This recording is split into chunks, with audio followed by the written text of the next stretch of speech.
오늘 함께 읽은 말씀으로 하나의 말씀 나누도록 하겠습니다. 오늘부터 에레미야가 시작됩니다. 에레미야가 이제 에레미야는 어제 끝났고 오늘부터 이제 에레미야 애가가 시작이 되는데 에레미야 애가에 대한 잠시 짧은 개요를 여러분들에게 좀 말씀드리겠습니다. 에레미야 애가는요, 우선 저자는 미상 모릅니다. 물론 예레미야일 수도 있다는 추측이 있지만 예레미야 애가 자체는 익명으로 기술되었습니다. 여러분, 한 가지 여기서 우리가 배울 게 있습니다. 성경에서 익명으로 기술되었으면 그냥 그런 줄 아는 것이 제일 중요합니다. 이것에 대해서 이제 사람들이 이제 밝히려고 하는 부분이 있지만 저는 저자를 굳이 알지 못하는 것은 알려고 할 필요가 없다. 여기서 우리는 성경을 대하는 한 가지 태도를 배우게 되는데요. 여러분, 성경은요, 성경이 말하는 만큼만 나아가고 성경이 멈추는 만큼 멈추면 됩니다. 이 굉장히 중요한 태도입니다. 우리가 성경을 읽을 때마다 하나님께서 우리를 하나님의 진리로 인도하시는 줄 믿습니다. 그것 안에서 우리는 순복함도 배우고 순종도 배우고 우리의 마음을 주께 드리는 법도 배우게 되는 거죠. 그렇게 따라갈 때 하나님께서 우리에게 주시는 풍성한 은혜가 거기에 있습니다. 여러분, 그래서 이 예레미야서를 읽으면서 여러분 마음을 주께 다 토로하고 여러분의 복잡한 심정도 주 앞에 아뢰면서 하나님의 은혜를 풍성히 누리시기를 바랍니다. 여러분, 예레미야 애가는요, 또 역사적 배경은 또 그래서 다 알지 못합니다. 물론 추측은 하죠. 근데 이 애가서 자체는 역사적인 것을 기록하려고 쓴 책이 아니다라는 것입니다. 확실한 것 한 가지는 있습니다. 그것은 예루살렘이 함락됩니다. 열왕기하 25장에 보면 나와 있는데 우리 25장 말씀을 한번 같이 읽어보겠습니다. 시작. 바벨론 왕 느부갓네살의 19째 해 5월 7일에 바벨론 왕의 신복 시위대장 느부사라단이 예루살렘에 이르러 여호와의 성전과 왕궁을 불살하고 예루살렘의 모든 집을 귀인의 집까지 불살랐으며 시위대장에게 속한 갈대아 온 군대가 예루살렘 주위의 성벽을 헐었으며 성중에 남아있는 백성과 바벨론 왕에게 항복한 자들과 무리 중 남은 자는 시위대장 느부사라단이 모두 사로잡아 가고 시위대장이 그 땅에 비천한 자를 남겨두어 포도원을 다스리는 자와 농부가 되게 하였더라라고 되어 있습니다. 완전히 다 회파해버린 거예요. 주전 588년, 586년 바벨론이 이제 예루살렘 성벽을 포위했고 성 안에 이제 생존 자체가 굉장히 극단적이었어요. 뭐 아이를 먹었던 일도 있었다라고 이야기할 정도로 그런 굉장히 많은 혼란과 영적 혼란, 그것이 예루살렘 성 안에 있었습니다. 이제 주전 586년에 기어이 예루살렘 성이 오늘 읽었던 본 아까 방금 열왕기하처럼 읽었던 본 말씀과 같이 함락이 돼 버립니다. 그런 가운데 이제 많은 여러 가지 복잡스러움과 감정들이 이제 올라온 거죠. 그래서 예레미야 애가는 그것을 표현하기 위해 쓴 시입니다. 예레미야 애가는 그 자체로 비참합니다. 비참함을 표현하는 거예요. 그런데 이 비참함을 표현하는 복잡한 어떤 그 상황 속에서 참 놀라운 건 한 가지는 이 예레미야 애가는 시문학인데 굉장히 이 성경책이 엄청나게 세밀하게 잘 짜여진 구조를 유지하고 있더라라는 것이에요. 예레미야에게는 총 5개의 시로 되어 있습니다. 그런데 이 시 보면 여러분 1장 몇 절이죠? 22절입니다. 2장은 몇 절일까요? 22절입니다. 예, 확실하고요. 4장 몇 절일까요? 22절. 5장 몇 절일까요? 22절입니다. 근데 딱 다른 게 있어요. 3장만 몇 절이냐면 66절입니다. 이게 뭐냐면요. 이제 히브리어는 알파벳이 22개가 있습니다. 그래서 이 각 절은요, 그 알파벳이, 그러니까 예를 들어서 영어로 하면 A, B, C 이렇게 시작합니다.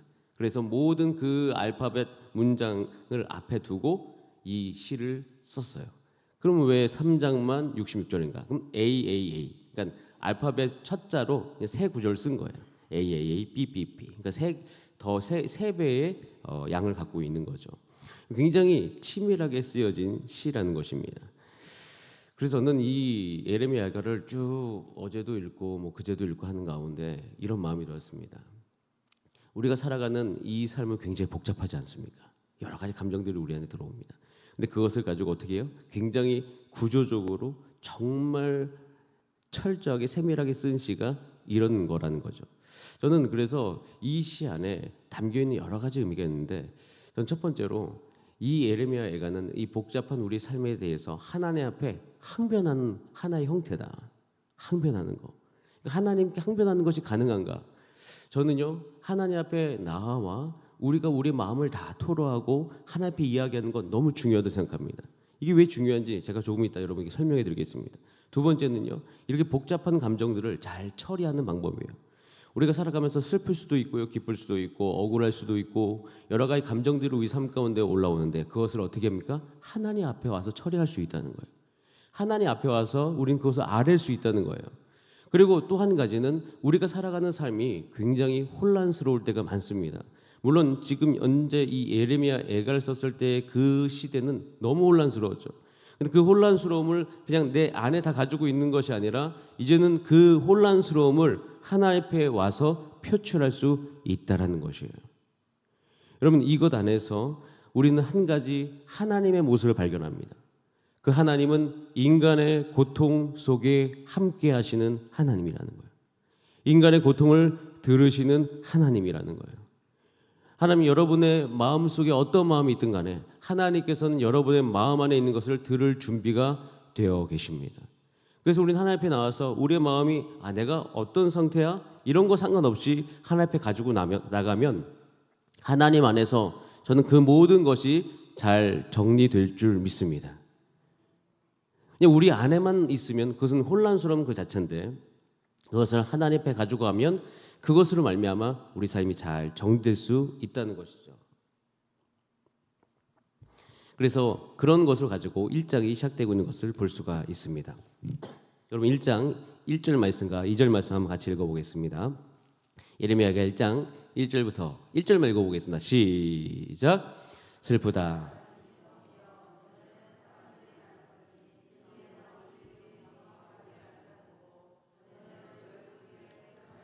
이제는 과부같이 되었고 전에는 열방 중에 공주였던 자가 이제는 강제 노동을 하는 자가 되었도다 되었습니다.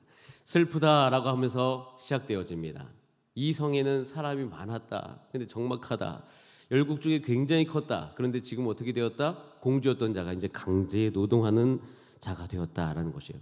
근데 여러분, 왜 우리가 이런 상황을 만나게 되었습니까? 이스라엘 백성들이 왜 이런 상황을 만나게 되었으면 우리는 예레미야서를 다 묵상해왔고 이전에 성경을 읽었기 때문에 그 역사 안에서 우리는 분명히 이스라엘이 죄를 지었기 때문에 이 자리에 온 줄 압니다. 여러분, 죄를 지으면요, 죄의 속성 중에 한 가지가 뭐냐면 죄는 짓는 순간 흥분과 그 쾌감이 있어요. 그런데 그 흥분과 쾌감은 오래가지 못합니다. 잠시 동안 즐거울 수 있으나 쾌락 이후에 치러야 될 대가가 굉장히 고통스럽습니다.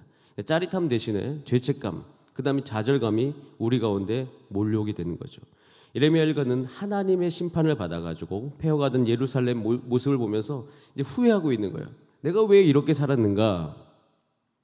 이때 이스라엘 백성들은요, 하나님께서 다윗에게 해주신 약속이 있습니다. 다윗 언약이라고 하는 것인데요, 영원히 다윗의 나라는 멸망하지 않는다라는 언약이에요.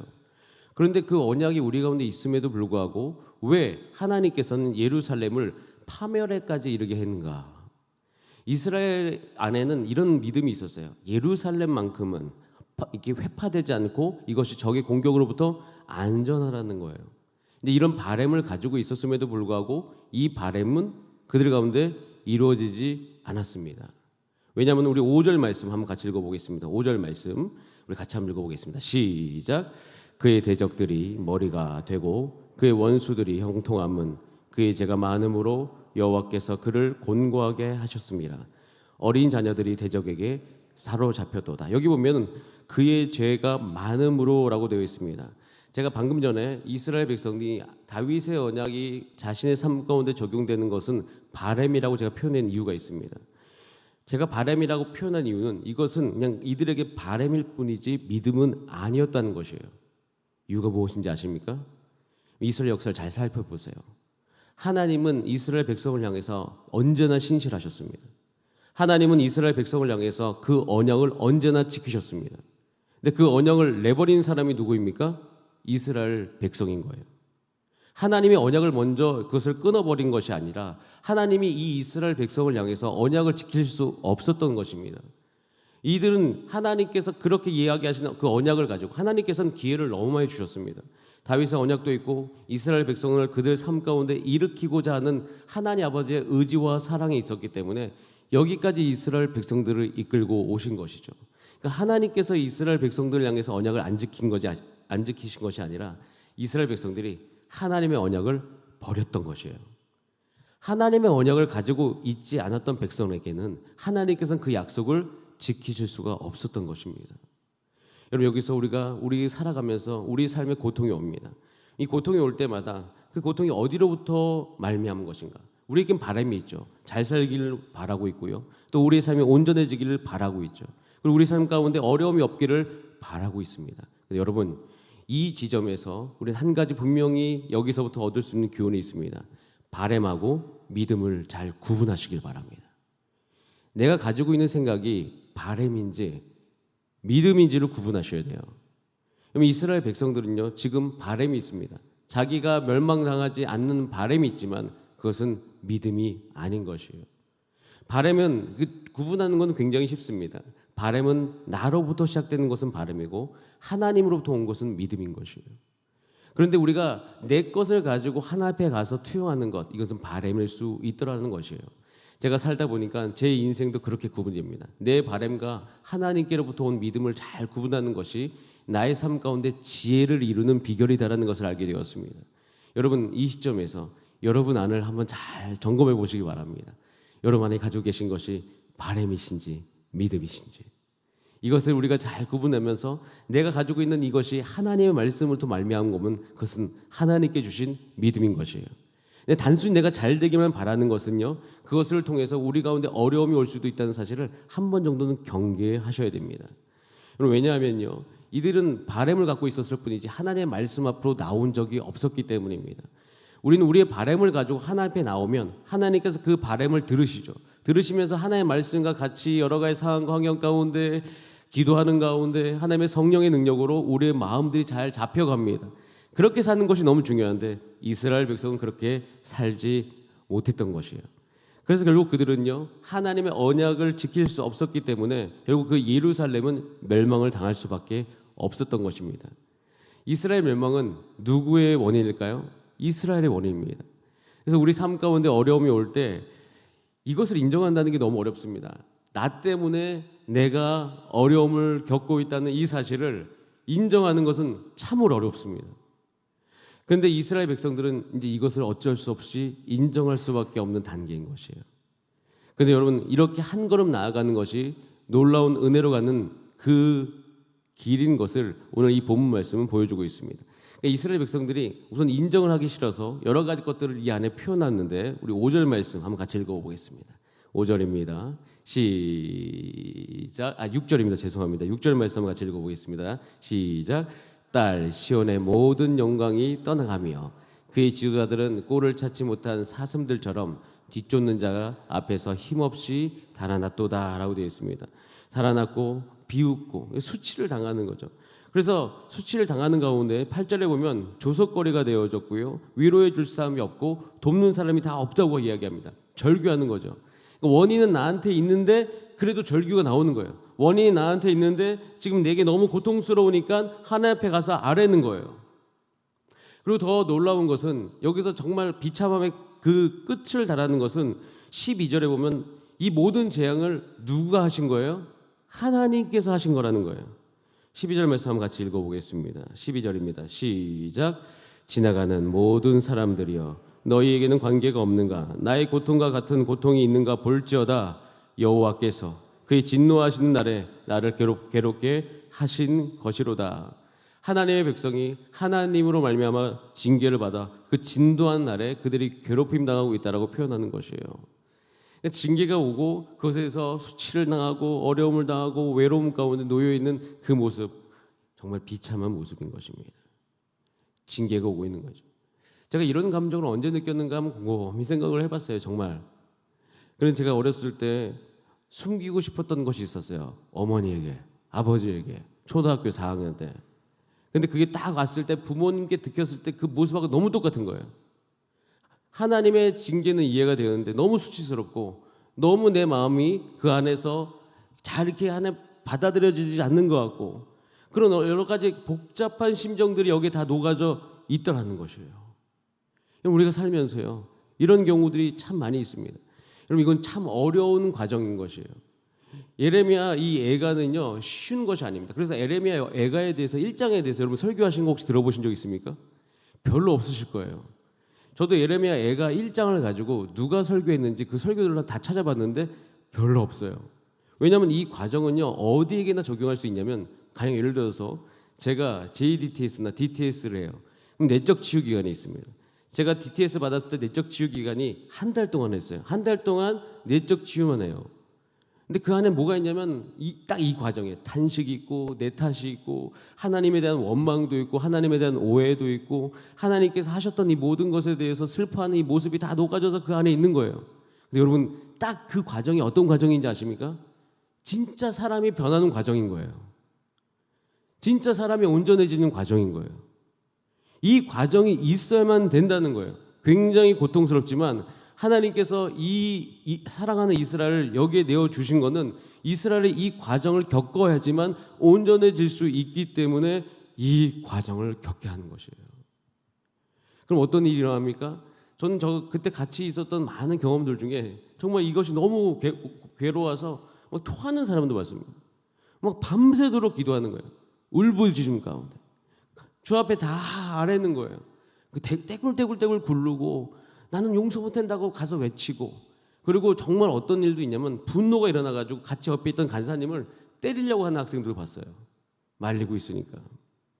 그러니까 내가 잘못한 줄은 알겠고 그냥 그 징계가 너무 크고 그래서 속상하고 징계가 온 것도 속상하고 내 잘못도 속상하고 이런 혼돈이죠. 혼돈. 이런 혼돈 가운데 있는 거예요. 그러니까 예레미야 애가는 참 쉬운 성경은 아닙니다. 왜냐하면 우리 삶 가운데 그럴 수 있는 환경들이 그렇게 자주 오지 않기 때문이죠. 그런데 주변을 살펴보면 이런 과정을 이 내면에서 겪는 분들이 의외로 많다는 것에 놀랍니다. 의외로 많아요. 답답한 가운데 어떻게 할 수가 없는 거예요.